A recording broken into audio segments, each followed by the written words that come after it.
good evening, afternoon, or morning. It's a lovely day in Boston today with absolutely beautiful weather. So welcome to the third of our 3 opening events this month. My name is Natasha Espada, and I'm the 2020 BSA President and the founding principal of Studio ENEE Architects. I'm also serving as your host tonight.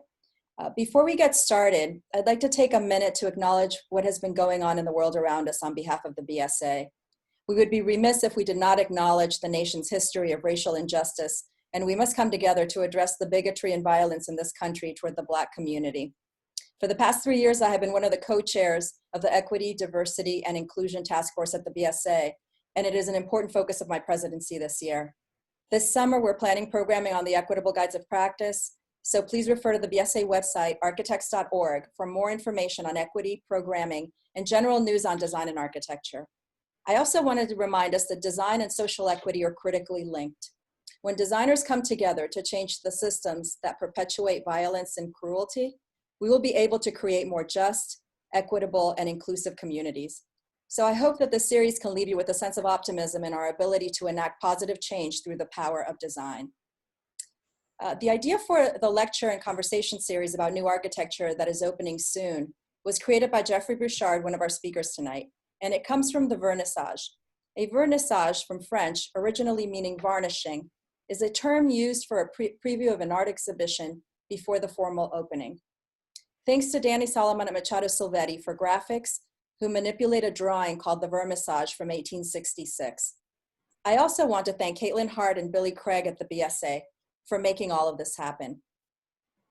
We had a terrific conversation the first week with Nadir Tarani and Eric Howler, and the second week with Beth Whitaker and Matt Odens, both of those hosted by Jeffry Burchard, and those videos are now posted on the BSA website. This evening, we are joined by Jeffry Burchard and Philip Chen. I have a short bio to share with you, but you can look up more information on the web and on their respective firm websites. So Jeffry Burchard is a partner and principal at Machado Silvetti, based in Boston since 1985. Machado Silvetti is an architecture and urban design firm known for distinctive spaces and unique works of architecture in the United States and throughout the world. Jeffry is also an assistant professor in practice at the Harvard University Graduate School of Design. Philip Chen is the president of Ann Beha Architects, based in Boston.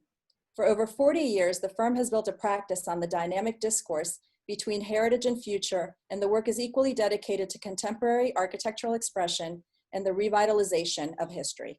Philip is a member of the board of directors for the Boston Preservation Alliance and the School of Architecture Advisory Council at Northeastern University. So thank you both for being present tonight, and we look forward to the presentations. So each of you will have 15 minutes to present a project, and then we will have 15 minutes of discussion. Jeffry and Philip, I will give you a notice when you reach the 5-minute and the 10-minute mark. Unless you only want the 5-minute, let me know. I'll take that. For all of those tuning in live this evening, please note that there is a Q&A feature in which you can post questions, and we will try to get some or all of them in the discussion. I encourage you to please use that. And Jeffry, you will go first, followed by Philip. So without further ado, Jeffry. Great. Thank you. Thanks, Natasha, so much. Thanks for everything you're doing for the BSA and for hosting tonight. I'm going to just switch the screens here. I'm talking and start my timer this evening about the Benton Museum of Art at Pomona College, previously known as the Pomona College Museum of Art. This is a collegiate museum and thus slightly different from a municipal or institutional or public or private museum, in that there are quite a unique sort of spectrum of people and parties who are interested in the museum and who the museum serves, including here members of the staff, the museum director, students and student interns, and stakeholders and trustees and members of the community. Here, this is at the groundbreaking in 2017. Now, this is a little interesting project in the series in that the building's actually completed, but owing to many factors hasn't really opened yet. Although there are a couple of activities that have happened inside, including this, where Steve Kamba, the registrar of the museum, is talking with a group of elementary students last fall about the Indigenous and Native art collection in the museum. or here where the director, Victoria Sancho Lopez, is standing in one of the 3 collection vaults, which were all designed to be spacious enough to host visitors and student groups, bringing guests and students into the space of archive collection and storage. This is a kind of a unique characteristic of a teaching museum in which all aspects, back of house, front of house, of the building need to be on display for educational purposes. The wall rack here in this vault is used to feature important work from the collection that, due to the changing nature of a collegiate museum, does not often find itself in the formal gallery. And the building, even though it's not open yet as a museum, has still recently, although before the COVID crisis, played host to several campus and community events utilizing the courtyard and event space for public functions. But as I've mentioned, the building is not open yet. That may happen in the fall, we're hoping. But so at the moment, there is a building which is entirely completed, but as of yet largely unoccupied by either art, people, or the landscape that is not quite yet matured.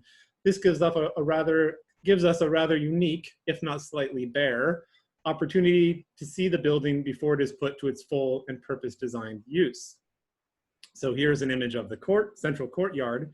Directly ahead is an interior art hall along the length that acts as both an interior circulation connector, but also as a shaded and interior background gallery wall for the courtyard. To one side of the courtyard is the event space. To the other side is a seating terrace that can also be used as a stage. And surrounding the courtyard is this grand portico. Now, the courtyard for the new museum is based on the proportions and offerings of a courtyard that once existed at the center of the previous or current home for the Pomona College Museum of Art, shown here. You can see the similarity between these 2 images. But it is also a component of site and architectural planning that has a pervasive presence across the Pomona College campus. Indeed, many, if not all or most of the buildings on the campus form courtyards either by themselves or in conjunction with neighboring buildings. The courtyards are of various sizes, characteristics, purposes, functions. Here we are seeing a comparison of our courtyard in the lower left-hand with other courtyards throughout the campus. But what makes Pomona College truly unique, and a campus like no other, is the arcades that stitch these outdoor spaces, indoor spaces, and covered outdoor spaces together, and the way in which interior and exterior spaces are laid out in a kind of tartan pattern. And these arcades that run through interior and exterior spaces, stitching together one portion of the campus to the other. From the outset of the project, we were compelled to not just adopt, but to transform this really unique organization from the scale of the campus to the scale of the museum, taking advantage of the natural climate of Southern California to create a museum where insides and outsides constantly weave together.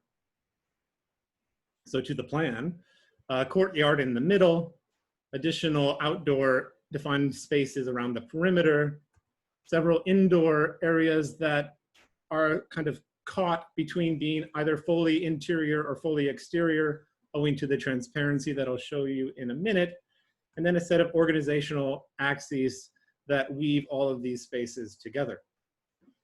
The result are these kind of linear one-point perspective arcades that bond together indoor and outdoor spaces at their ends and along their lengths. Here we're in an art hall where the courtyard is to the left, there's an art patio off to the right, and a giant window to the landscape beyond at the end. Here that portico is now after construction. Here is an arcade leading down to the main lobby. Here an exterior view looking down that 180-foot long art hall from one side of the site all the way to the other. And here a view from an inside space to an outside covered space, through another inside space into the landscape beyond.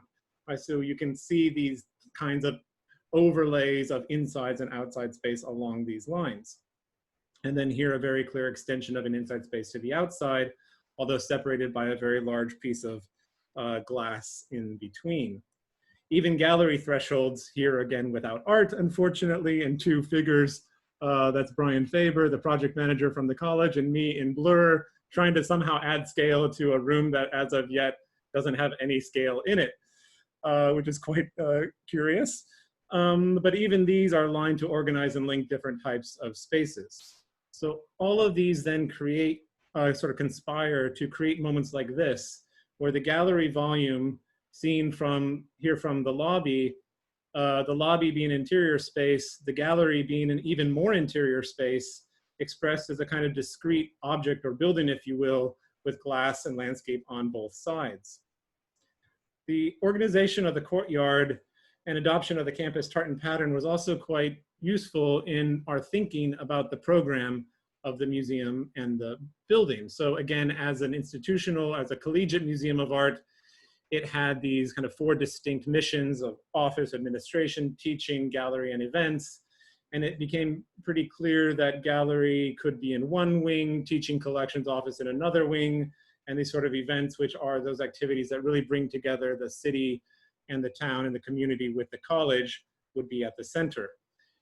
This organization on the kind of U-shaped plan of the museum basically allows the buildings to function in their many different scenarios that may arise given its, again, relationship to the town and the college.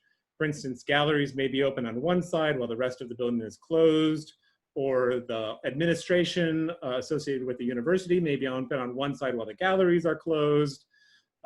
People might enter through the lobby and find themselves in the event space, or again, the entire building could be on when the need arises.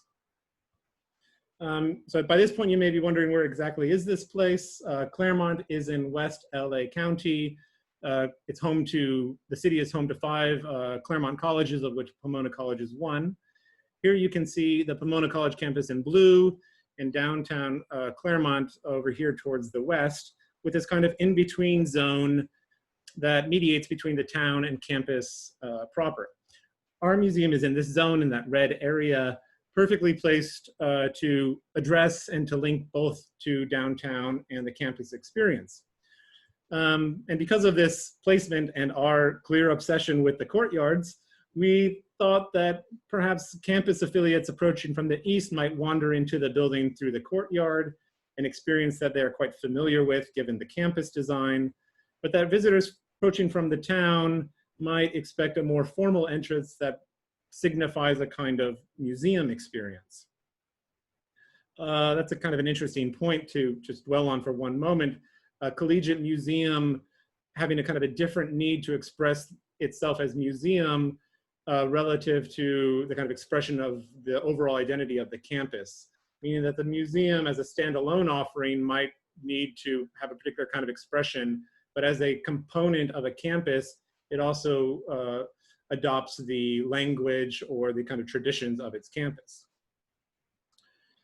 So here you can see again from campus, from town towards one main lobby, through the courtyard on the one side, a formal entrance on the other side, both leading to a central main lobby. So here's a video taken during construction. It's a little wobbly because it's my camera phone, but you can see coming from the outside into this lobby space, which already you can see the openness on either side, this concrete box hovering above you, kind of lifting up into the sky with the sky perimeter skylights bringing direct and natural daylight down, thus illuminating this kind of threshold space as a place in between, if you will, the sort of the outside and the inside, and this space being a kind of way to get there.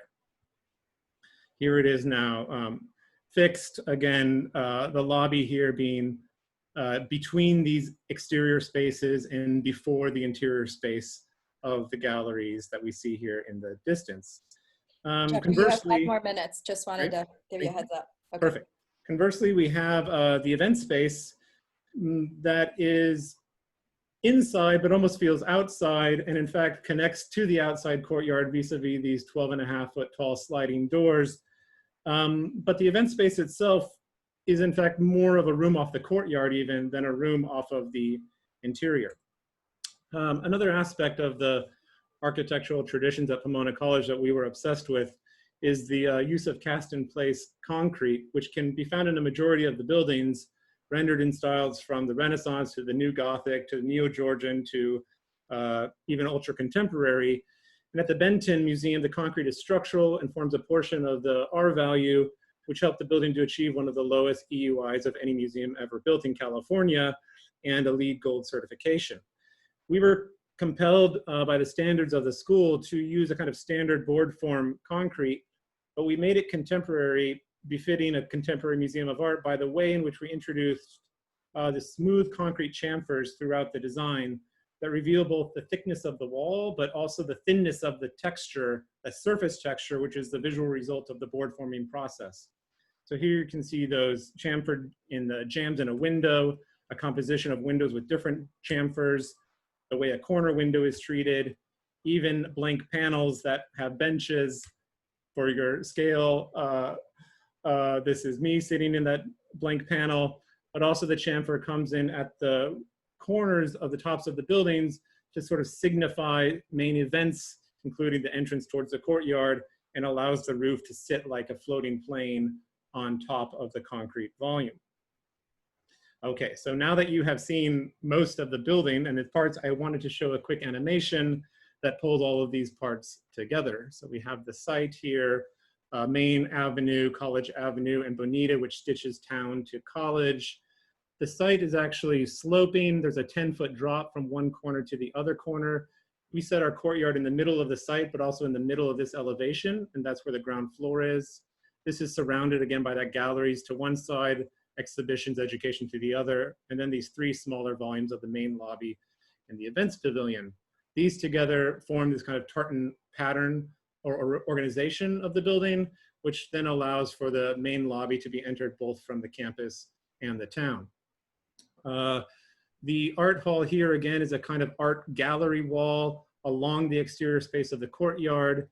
And beyond that, then there is this introduction of the portico, which gives the architecture kind of articulation and warmth as the courtyard wraps around the courtyard, forms an entry off of College and then another entry off of Bonita. The roof shapes themselves are kind of a transformation of a gable and a hip, two local kinds of roofs, as you can see in these adjacent buildings, that kind of put some pressure or point towards the courtyard. And then you can see the windows here on the two volumes. So here it is again from the aerial above, and I'll just leave you with a few images of the portico, which is a Western red cedar heavy timber sitting on top of a concrete post. The portico itself being deployed in different ways, such as an independent bay, a bay that is an extension of interior space, a trellis. This will get grown over with a bougainvillea to really highlight this entrance into the courtyard, or even as an embedded ornamental piece on the rear facade. Or in this case, as the place where the bar is set up for some kind of community or public event, which I'm very much looking forward to attending another one of these at the opening very soon. And I really hope that I get to share this building with many of you, all of you in the near future. Thank you. Thank you, Jeffrey. Philip, and if you want to ask some questions, remember to post them through the Q&A, and Philip will go now, and then you have 15 minutes. I'll let you know when you have 5 left, if that's okay. I think you're on mute. Great. Yeah. Okay. And then we'll have some questions. Great. Thank you, Natasha, and thank you, Jeffrey, for including me in this. It's great to be part of this series, which has been really fantastic. A lot of great projects, really distinguished presenters. So thank you for having me. I can't see really any of you out there that are watching, but I'm assuming that most of you, many of you at least, are architects and probably from Boston. And you may be familiar with our work or not. So in case you're not, let me just give a little bit of backdrop of our practice as sort of an introduction to the project that I'm going to say. Are you all seeing the screen okay? Great. So this is us here. We're working well in this kind of new virtual format, as I hope all you are as well. What I'd say about our practice is that you know, many of our projects, many of them are really about transformative architecture. We've done a lot of projects that deal with over 50 projects that are on the National Register of Historic Places, many national historic landmarks. And so a good part of our work deals with adaptive reuse, additions and renovations.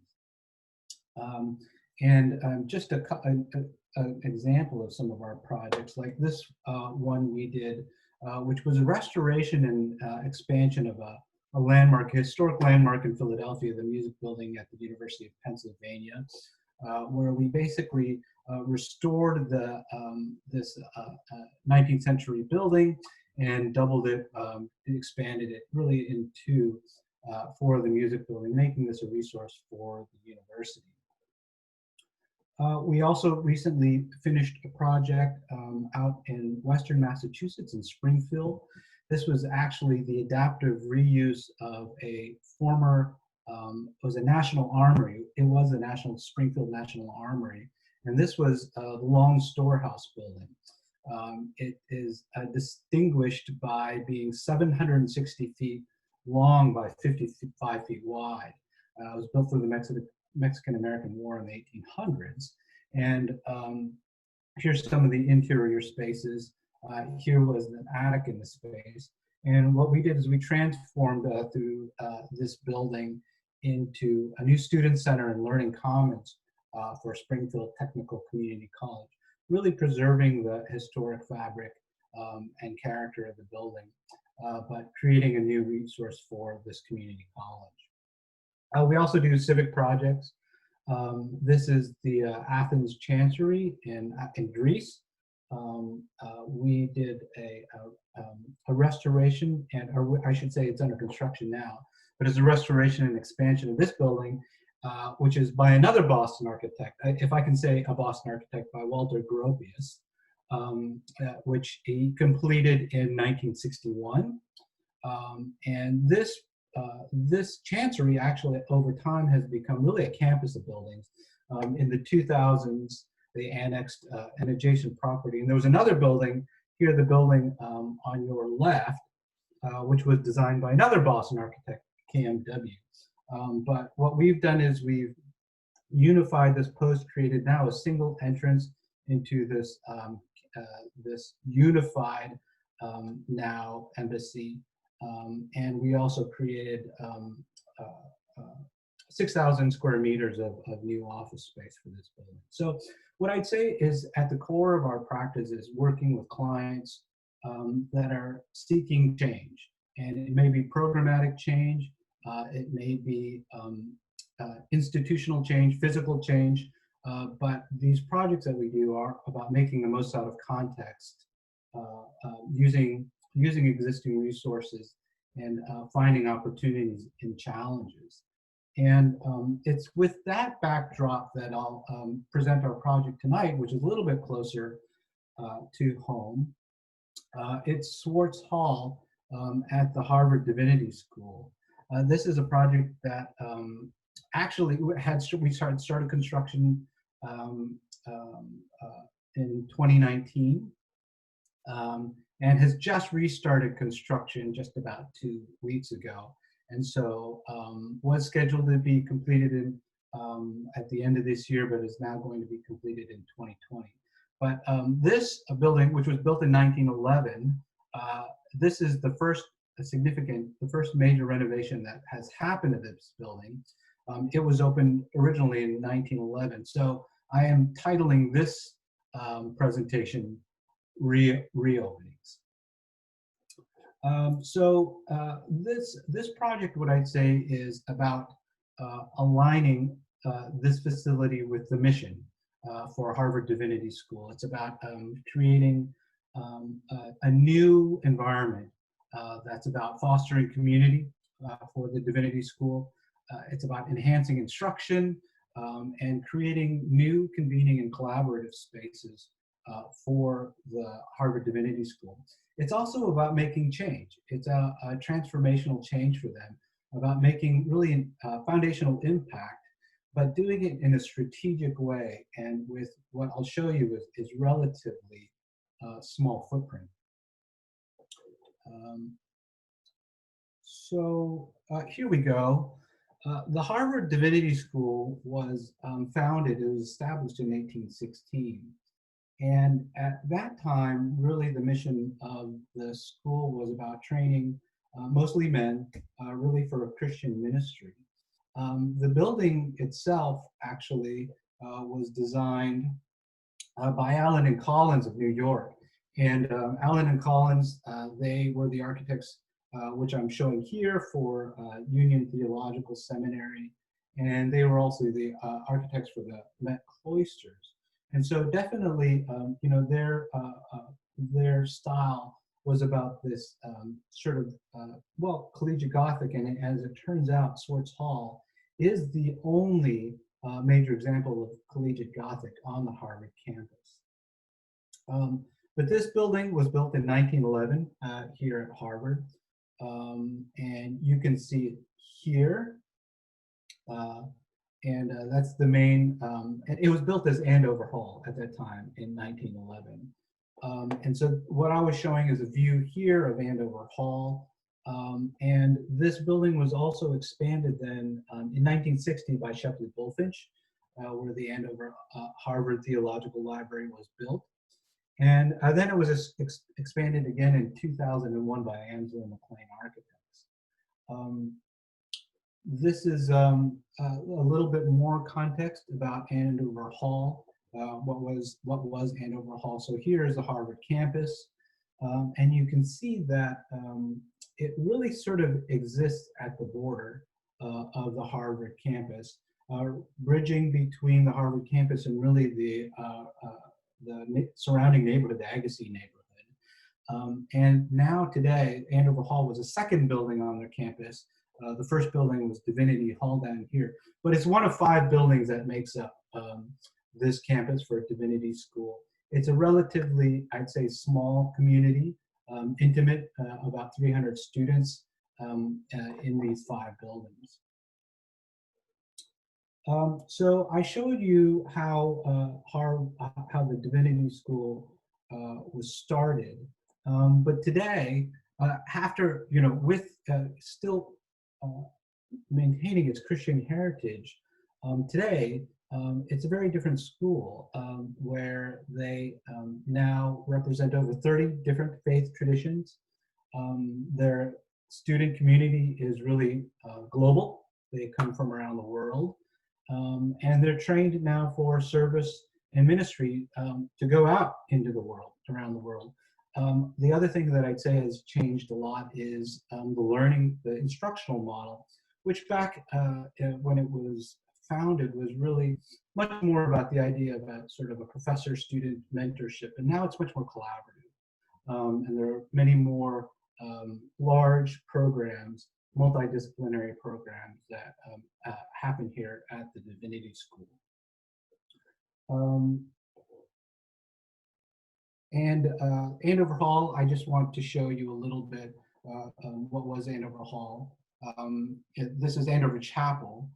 It's made up of spaces like this, you know, historic spaces, as well as on the ground floor, spaces like this. So, you know, it has a lot of offices, classrooms, faculty offices, classrooms, large lecture hall. This, you know, and what was Andover Hall was really historically the heart of the Divinity School campus, academically, administration-wise, and also socially.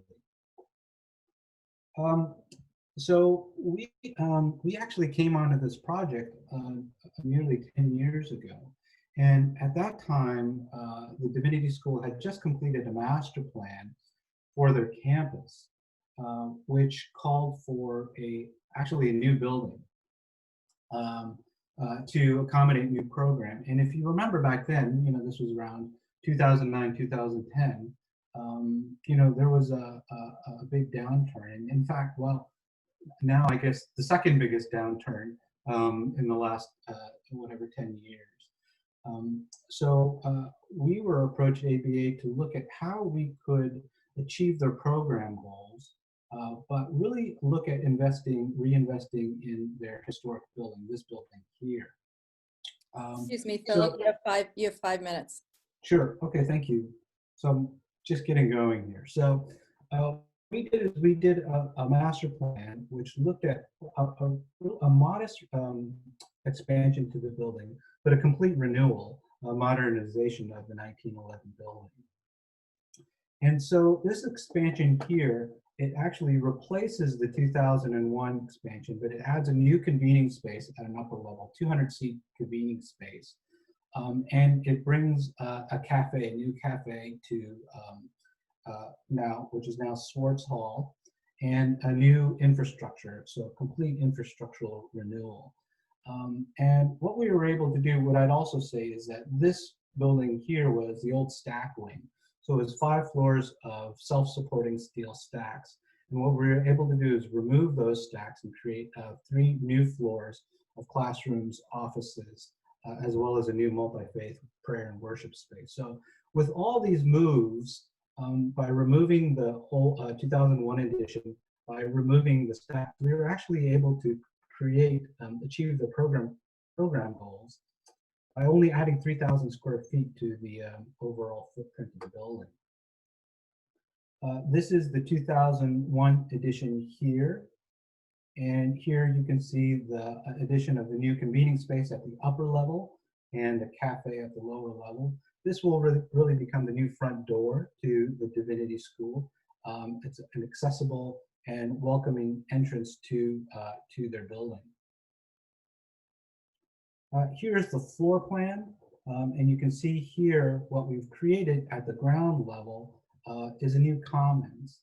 And I'm zooming in here, and this is really will become the hearth of the building. And what I'd say is it's a space that is not only for the Divinity School community, but it's really for all of Harvard, as well as the surrounding neighborhood. This is a site as well as a building that is well loved by the neighborhood. I'd say in this new space, there is also, I mean, similar to some of the things Jeffrey was showing, is it's a lot about connection to the new landscape, the exterior. So with this large glass wall that opens out onto the terrace. And also new food. So being able to support this community here, as well as larger convening events. On the upper level, there's a new multi-purpose room, which is also divisible into classrooms for a daily use. That is the space here to the left, but here you can see where the addition joins to the historic building, which now the exterior wall becomes, has portals into the new classrooms here, and on the left is a new multi-purpose space, again, which features views out to the landscape as well as back to the historic building. This is now looking from the south, so this is the old stack wing here, and you can see that before the renovation, there were 5 levels of these self-supporting stacks in here. And in the first part of this year, all those stacks were cleared out, and we've created 3 new floors of program space. And here at the end, actually, where the 2 hip roofs come together, we've been able to create a double height space for a new multi-faith prayer and worship space. So there is the old Andover Chapel, but now here's a new space that really is welcoming and accommodates all the different faith traditions in this new prayer space. And this is a photo of the steel that had just gone up. This was mid-March, right before construction had shut down here in Cambridge. But like I said, construction is moving forward again. And I just wanted to show you some of the team that worked on the project here at ABA, but also we may have some friends from the Divinity School on. So I want to thank also the Divinity School for allowing us to work with them on this. Ralph DeFlorio, who's the Director of Facilities and Operations there, and also Shamit Design and Construction, who is the CM for the building. How'd I do? Thank you. You did great. Perfect. Right on time. Great. So please make sure that you write some questions in the Q&A. In the meantime, I have a couple of questions. Philip, can you stop? Yeah, there we go. Okay. There we go. So the first one is, I know these are two completely different institutional projects. One project is new construction and a museum, and the other is a restoration or renovation and expansion to a historic building, and two different parts of the United States. However, in both projects, it seems that inside and outside weave together with a programmable courtyard or a commons, and both include interior and exterior gathering spaces. So I have two questions. One is, can you talk a little bit more about the expression as campus versus the expression as a building, or as an expression of the campus versus the building? And then as these projects are in construction or opening, have you been approached by the institutions to discuss flexibility for use during these times of social distancing? Because it seems like they lend themselves well for it. Do you want to go first, Philip? Sure. So one of your questions, Natasha, was about the expression of campus versus building. And what I'd say is that, even though we don't have the great weather that they have in California, I think it makes us crave it even more. And so in these long winters that we have here, I think these spaces that get a lot of daylight and sunlight are they're really essential for us to get through these winters. So I think that was one of the reasons for the connection of the landscape. But I'd say also, for the Divinity School, the landscape also holds a lot of spirituality for them. So there is also, I think, a connection to nature, and the landscape was designed to be, sort of passive, contemplative, but allow for people to occupy it. I should say that the landscape is designed by Stimson, and Steve had done landscape there also, I think in 2008. So this is also an extension of the landscape that he designed at that time. Yeah, I think,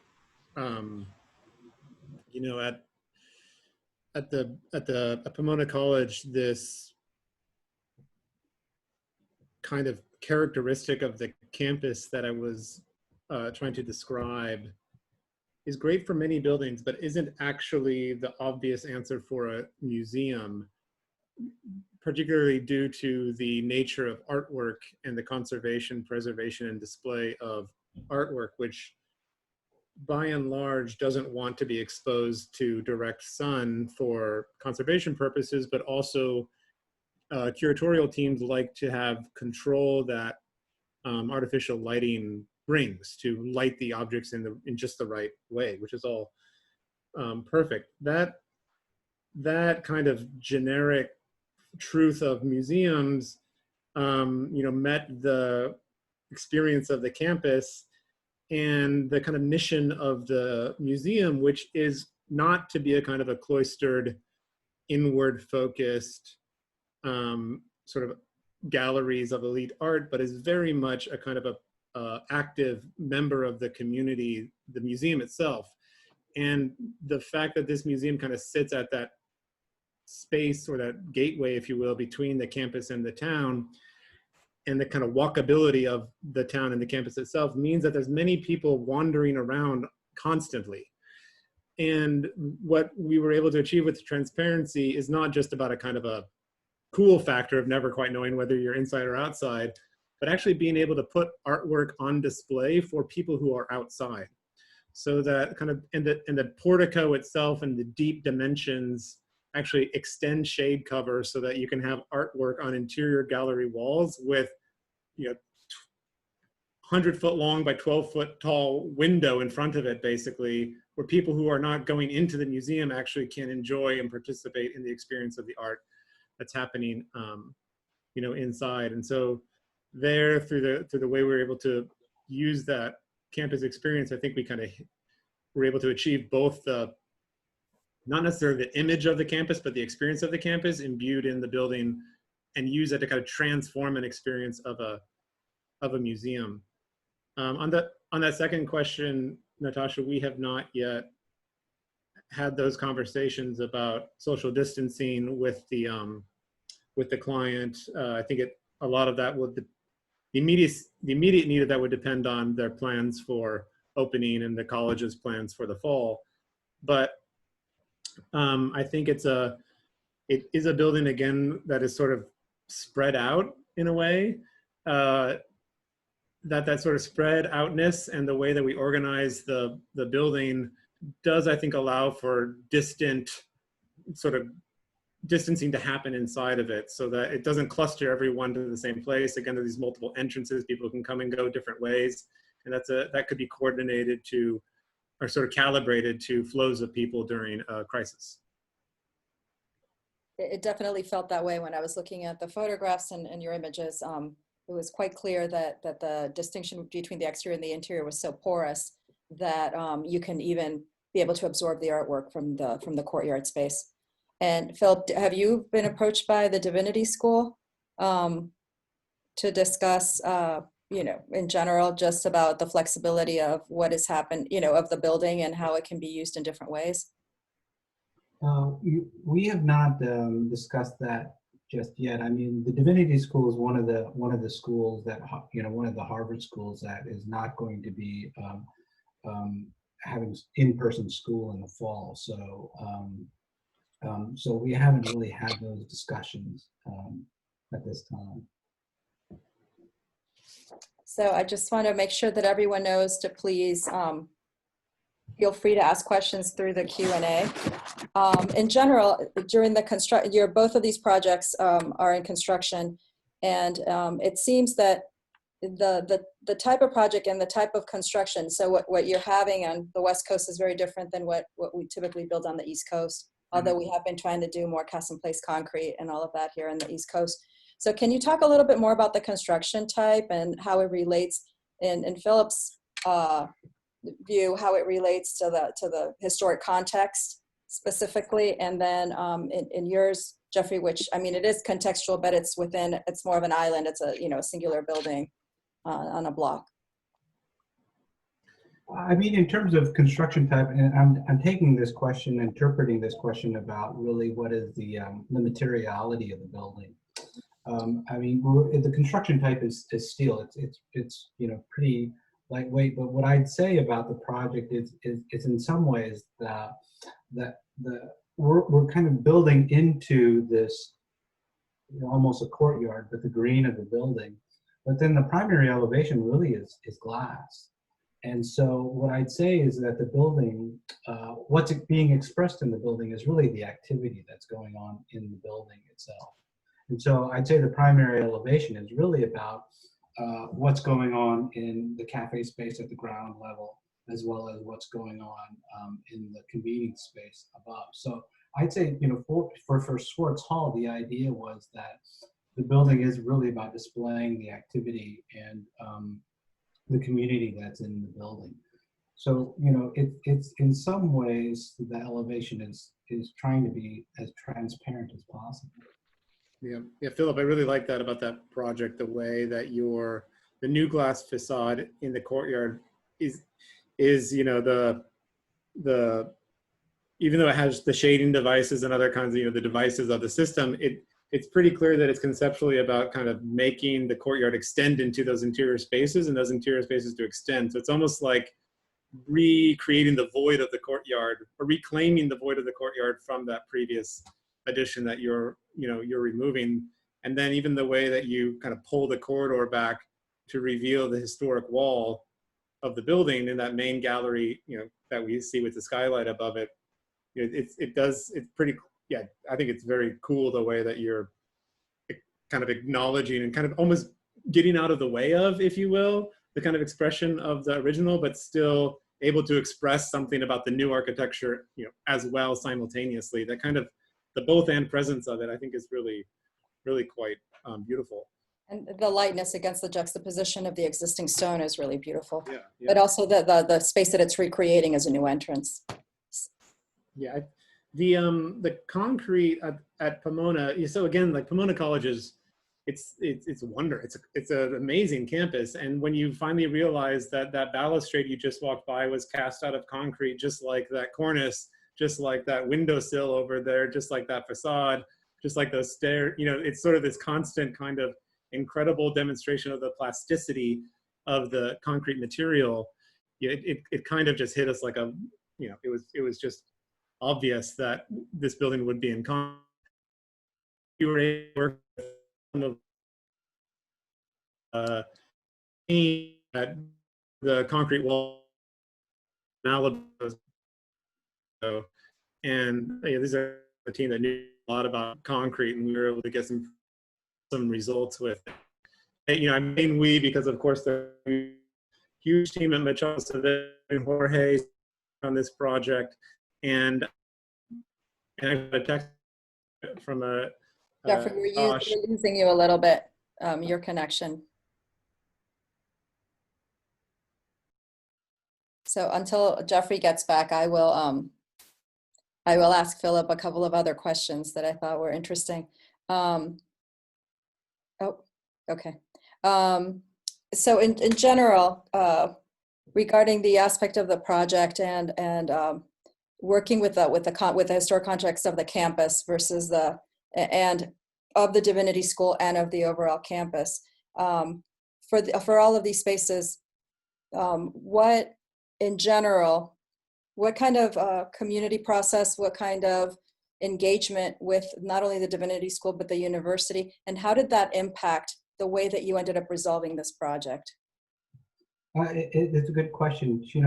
I think through the whole Swartz Hall project, this has been really driven by the mission of the school. And as I started to present a little bit, but the school is really about inclusion.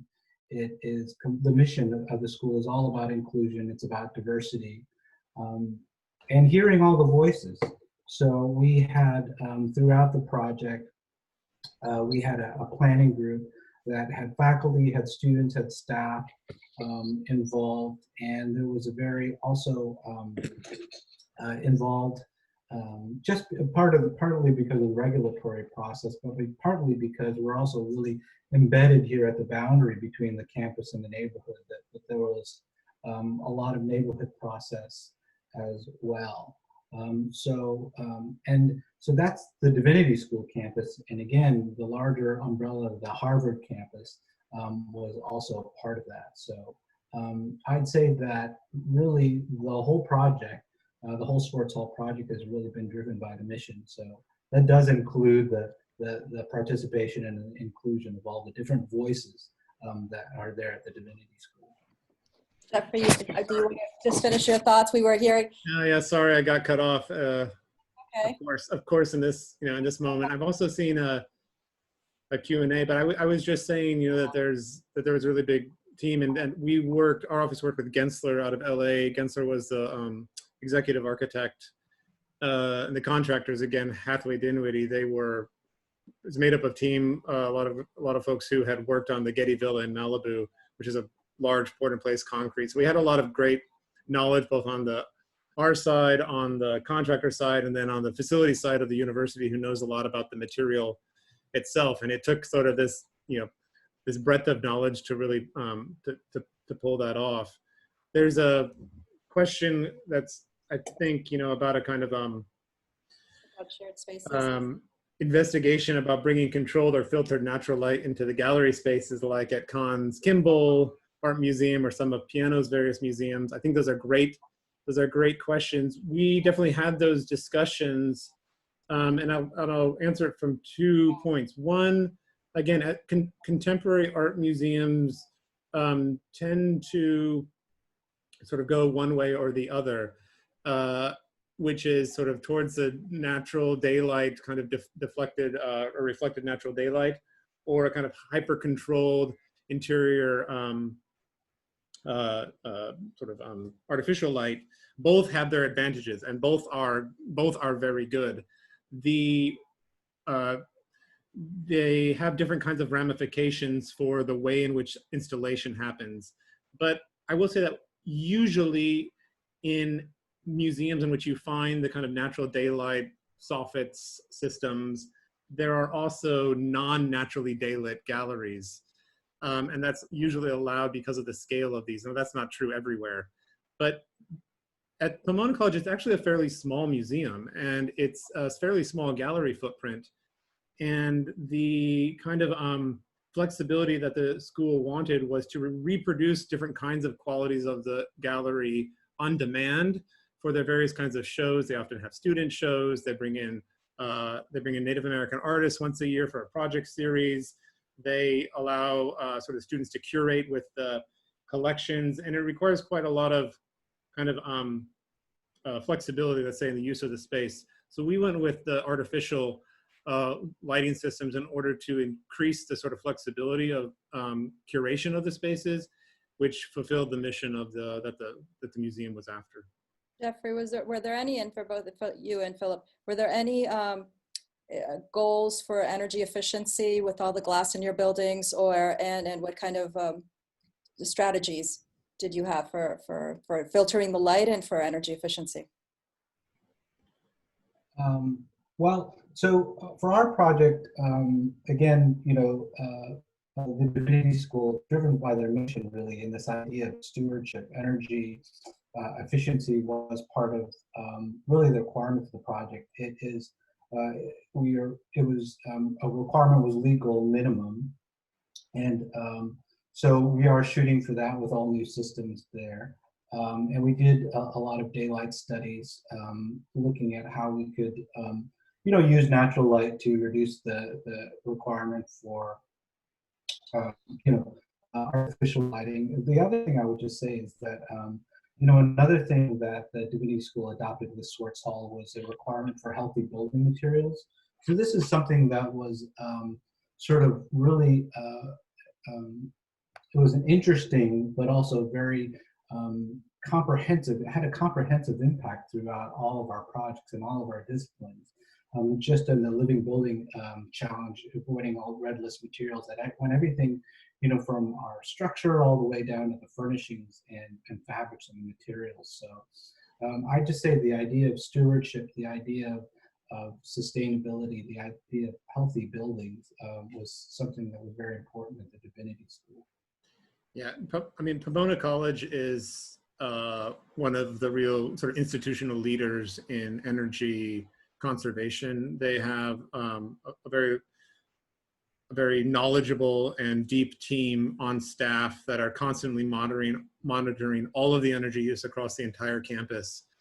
And they had some very difficult targets to meet for us that exceeded all of the exceptional kind of categories that California requires, the names of which I can't recite here, but they focused particularly on something called an EUI, which is an energy use intensity, which is a kind of it's an abstract number, but it's calculated based on total energy consumed by the building in a year divided by gross total area of the building. And so it is in a way kind of agnostic to use and more about just sort of scale, specific use, and more about sort of the scale of the building versus the energy consumed by it. And this is quite difficult for a museum because museums tend to take a lot of energy to get the temperature and the humidity at just the right points for the experience of the art. And again, we were able to hit a number that I don't think has ever been hit by a museum in California, that EUI number. And the building comes in at LEED Gold also, but it's really this kind of extreme conservation of energy. And so even as much glass as it is, most of the glass faces east, and there's essentially a 25-foot overhang when you combine the art hall with the portico. So you almost never get direct sunlight into it. It's always shaded daylight. And then the concrete wall itself, it's a 12 or 14-inch thick concrete wall. It does a kind of tremendous job at mitigating the heat gain or heat loss, of the building. We have another question here about shared spaces. So they are interested in knowing about the process of developing the shared spaces, the courtyards, the landscape, and other generous open spaces. Were they desired by the client from the beginning, or did you push on that topic in each case to give more space over to the public? So how did you convince each campus client of the need of these spaces? I think, at Pomona, clients don't tend to come to you with fully figured ideas about their space. Otherwise, they wouldn't hire us, I guess, for concept design. So we're glad that they don't. But I think for us, it's about always aligning the kind of concepts and the conceptual basis with the mission of the school. And I love, Philip, how you're talking about the kind of evolving ethos and mission of the Divinity School, which maps exactly onto kind of an evolving notion of the mission and purpose of an art museum, particularly on a campus, an art museum which may, not this one in particular that I know of, but art museums which may have been considered sort of repositories of sort of art accessible only by some, are now really transformed into important agents of change, where they are both a kind of truly public space in terms of access, but also becoming a more of a safe space, if you will, to tell stories that maybe don't belong in public squares or on other sort of areas in our cities. So I think that Pomona College is really doing a great job here in sort of opening up their museum, answering to their various kind of constituents. And I'm really looking forward to the programming that they're going to do in the next couple of years throughout the galleries. We lost Natasha, Philip, but you can go ahead.